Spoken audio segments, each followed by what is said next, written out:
ఈ యొక్క సమయమందు కీర్తనలు 23:1-6 వచనాలు మనం చదువుకుందాం. యెహోవా నా కాపరి, నాకు లేమి కలుగదు. పచ్చిక గల చోట్ల ఆయన నన్ను పరుండజేయుచున్నాడు. శాంతికరమైన జలముల యొద్ద నన్ను నడిపించుచున్నాడు. నా ప్రాణమునకు ఆయన చేరదీర్చుచున్నాడు. తన నామమును బట్టి నీతి మార్గములో నన్ను నడిపించుచున్నాడు. గాఢాంధకారపు లోయల్లో నేను సంచరించినను ఏ అపాయమునకు భయపడను. నీవు నాకు తోడైయుందువు. నీ దుడ్డుకర్రయు నీ దండమును నన్ను ఆదరించును. నా శత్రువుల ఎదుట నీవు నాకు భోజనము సిద్ధపరచుదువు. నూనెతో నా తల అంటియున్నావు. నా గిన్నె నిండి పొర్లుచున్నది.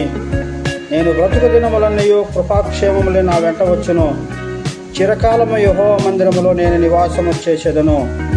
చదవబడినటువంటి వాక్యాన్ని దేవుడు దీవించునుగాక.